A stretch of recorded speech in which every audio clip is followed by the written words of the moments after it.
This story's been rather interesting. Welcome back to the channel. Weekday episodes dropping at 10 a.m. There's Marco D'Amico at MN D'Amico. I'm Shaun Starr. And don't forget, you can support this channel by supporting our sponsors. You guys weren't the biggest fans of when we had gambling sponsors. I heard you. Marco heard you. We read you in the comments. Well, you didn't like that? I hope you like how we love to support pets. Marco's got kitties at home. I've got Hank the Tank, my soft dog, who gets spoiled all the time at littlebearonline.com. New sales every week. Check out their website. Check out their social media pages for details. You can get 15% off Stella and Chewy all August long, and start getting ready for the colder months. Get your dog, your cat, some of those listen, they're domesticated animals. They're not the wolves anymore. They need comfort just as much as you and I do, and you can save some money with the best in the business. We support local here on this channel at Little Bear Online, 10% off your first order with promo code Order1, and their subscription service for more savings and guaranteed delivery at littlebearonline.com.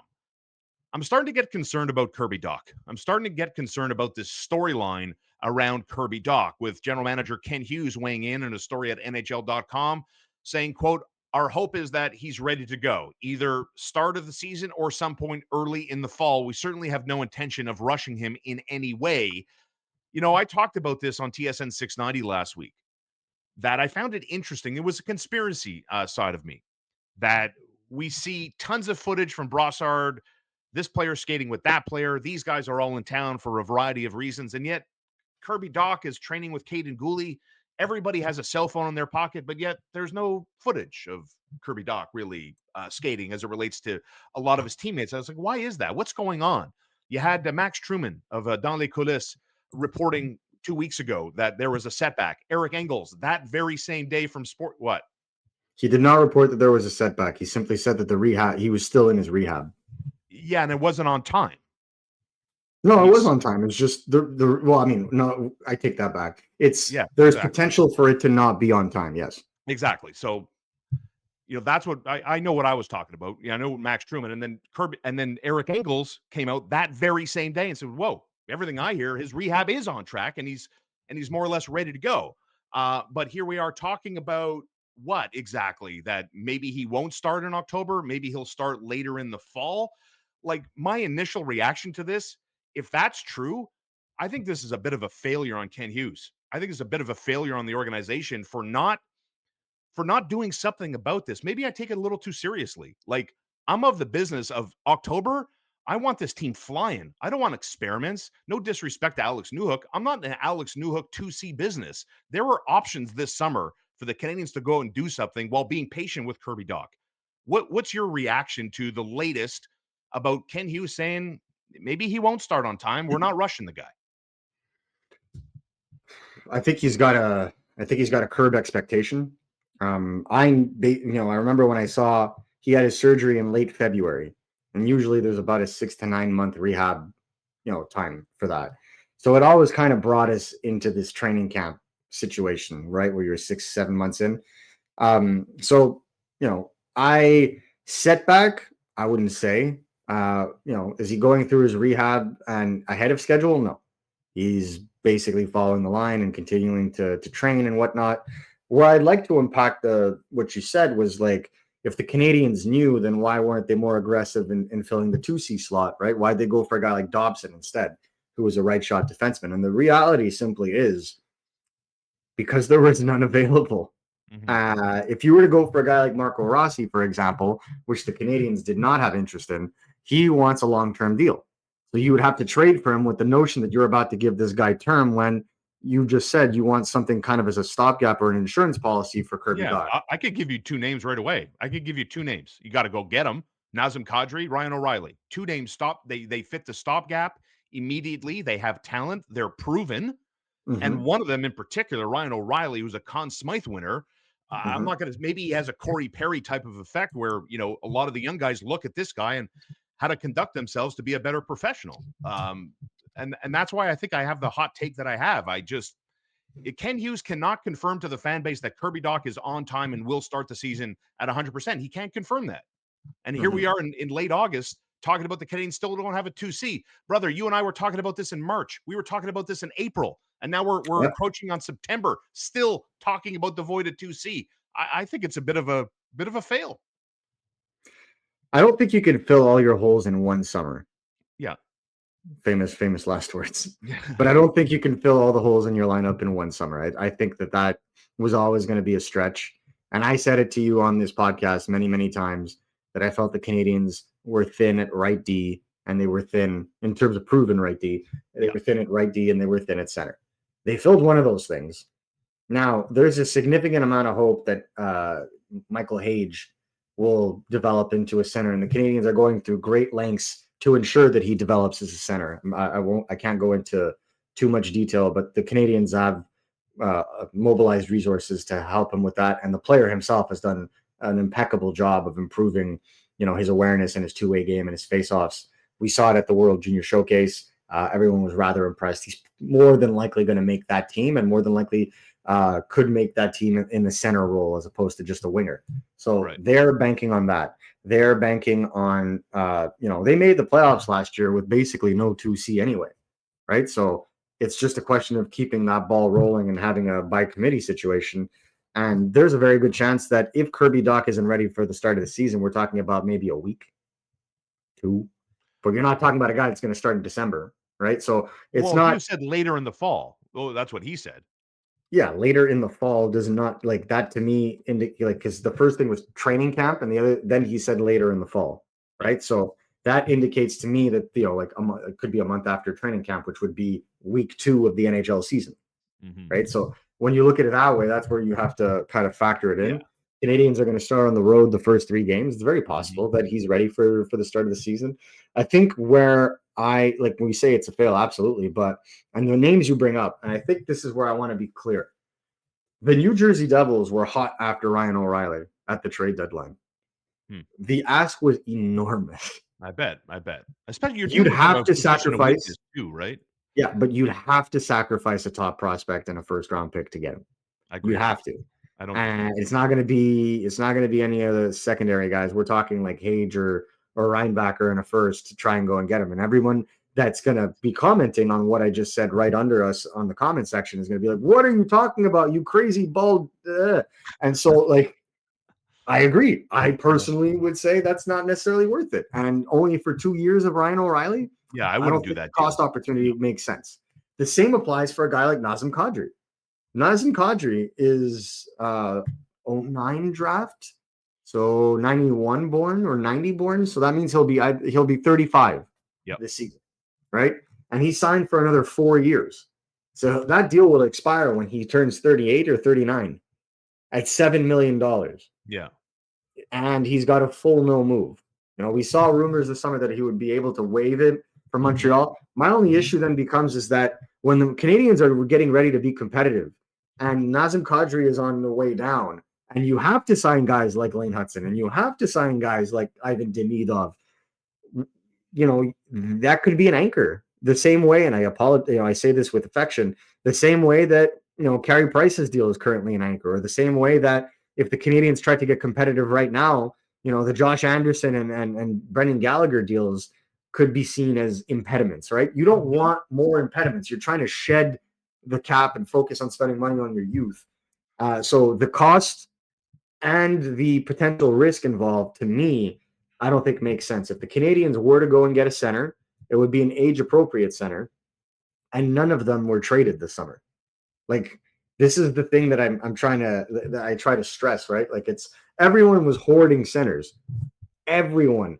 What was it? The first 9 of the 10 first picks in the 2025 draft were 8 of the 10 first picks in the 2025 draft were centers. 10 of the first 12 were centers. Like, it's not by chance. It's their teams were throwing, like you look at Pittsburgh drafting Kendall 11th. You look at Philadelphia, drafting Nesbitt 12th.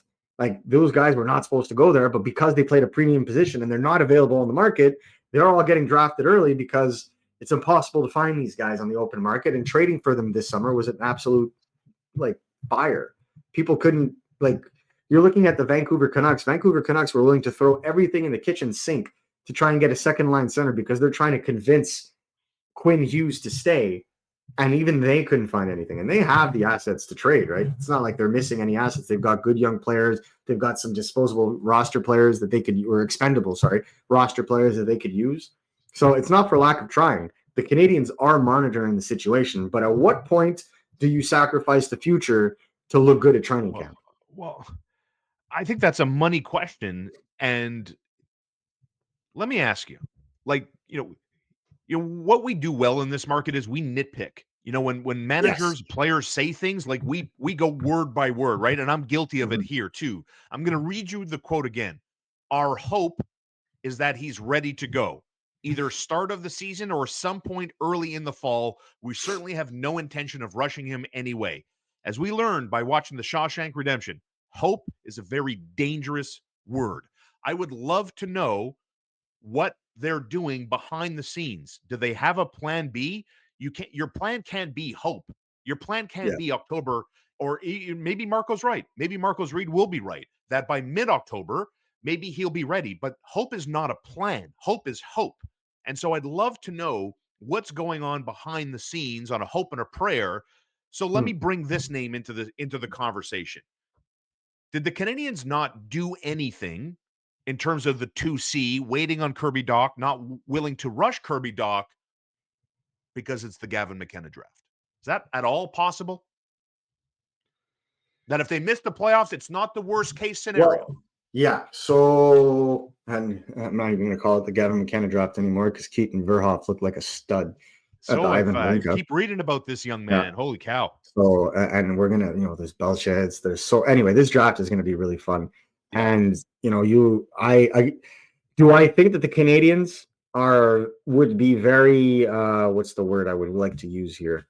Careful before handing out their first round pick. You bet your bottom dollar. That's why we everybody didn't is see right. any. That's why we Yeah, didn't see any offer sheets, despite it right. being the summer of offer sheets, Exactly. because everybody was Yeah, like, yeah. yeah, we can use offer sheets. It was a threat mechanism that GMs utilized to spark trade discussions. Gotcha. One of those tactics ended up working when the Carolina Hurricanes traded for Keandre Miller in New York.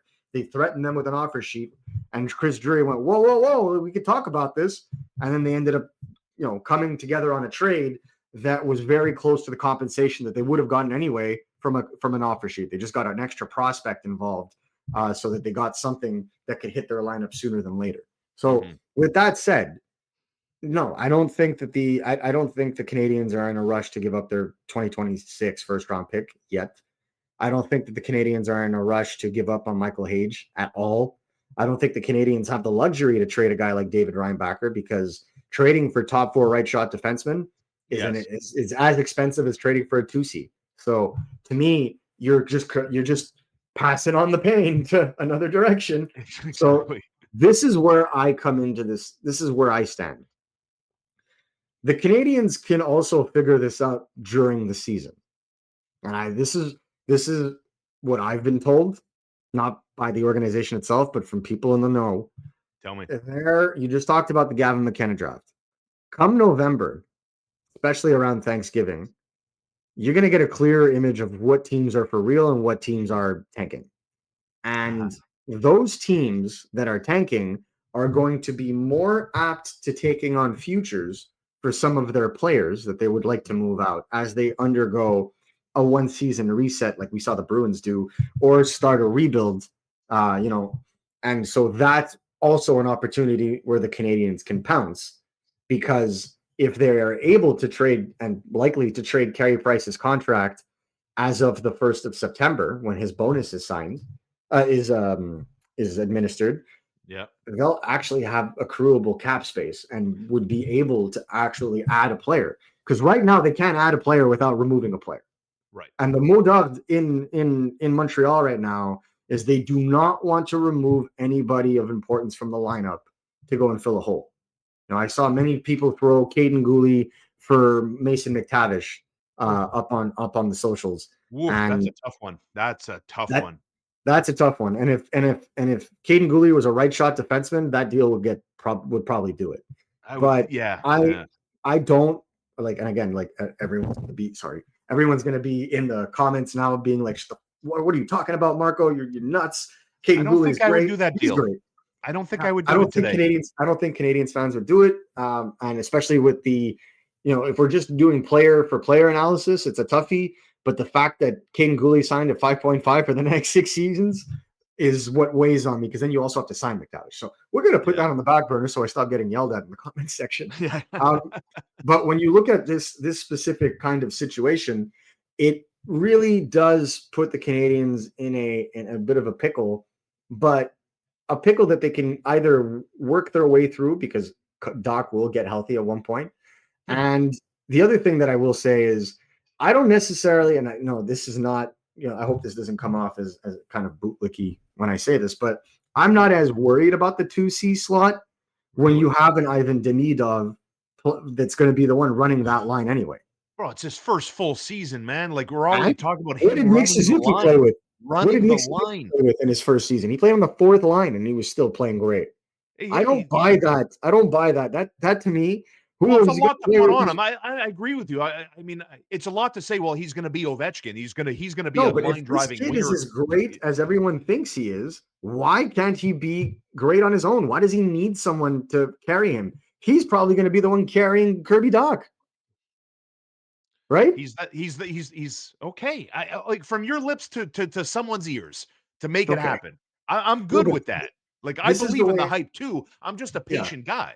Yeah, exactly. And I think that's where the Canadians did not want to throw themselves into a situation where they traded assets to fix a short-term boo-boo when Right. they feel like, a little bit of patience and they'll have that figured out. Be it Kirby Dach finally becoming that 2C and staying healthy, being Michael Hage having a monster season in Michigan and coming in and potentially being a center for the team as soon as next year, or the market shakes loose in November, as I just talked to you about, Yeah. and a couple of centers become available, and those teams are willing to take on futures as opposed to demanding roster players as they did this summer.